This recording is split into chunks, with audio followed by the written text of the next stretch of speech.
বাবুই পাখিদের বাসা এখন দেখা যায় কম। এরা তালগাছ বড় কোনো গাছের ডালে বাসা বানায়। রুচিসম্মত বাসা বানানো পাখিদের মধ্যে এদেশে বাবুই পাখির স্থান প্রথম। কারণ তার বাসা বানানোয় রয়েছে নিপুণ শিল্পীর ছাপ, আছে সঠিক পর্যাপ্ত বায়ু চলাচল ব্যবস্থা, সুন্দর প্রবেশপথ, দুর্যোগ বা শত্রুর হাত থেকে রক্ষার সুব্যবস্থা, একাধিক কুঠুরি, ডিমের ঝুড়ি, সব কিছুই।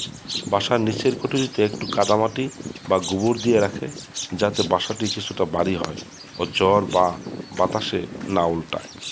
এত বুদ্ধি খাটিয়ে পরিকল্পনা করে সুনিপুণভাবে বাসা বানায় বলেই পাখিদের স্থপতি বাবুই।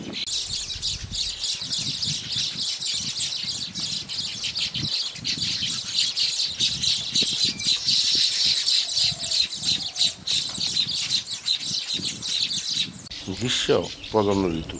এ সময় স্থপতি পুরুষেরা কচি ডাল, তাল, খেজুর এ সময় স্থপতি পুরুষেরা কচি তাল, খেজুর, ধান, ঘাস, পাতার শিরার এক পাশে ঠোঁট চালায়। এরপর উড়ার জন্য খুব জোরে ডানা ঝাপটায়। এতে গতি পাওয়ার সঙ্গে সঙ্গে পত্রপলকের একাংশ ঠোঁটের সঙ্গে কেটে যায়। 2-3 ফুট লম্বা পত্রপলক ঠোঁটে চেপে পতপত করে উড়ে। তখন সত্যিই চমৎকার লাগে। এরপর পছন্দের গাছের সরু ডালে সেটা পেঁচায়, গিট দেয় এবং বাসা বুনতে শুরু করে। সুচালু সুচালু ঠোঁটের সাহায্যে পাতা ফুটো করে সেলাইয়ের মতো করে ফুলের পর ফুট দিয়ে বাসা বুনে। লম্বা টুপি আকারের বাসার অর্ধেকটা তৈরি হয়ে গেলেই উপনিবেশে ঝাঁকে ঝাঁকে স্ত্রী বাবুই হাজির হয়।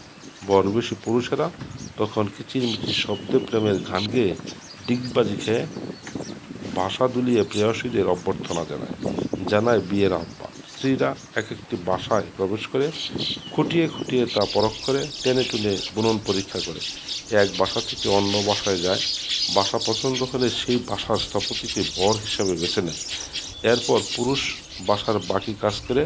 বাসা তৈরিতে 7 থেকে 10 দিন সময় লাগে।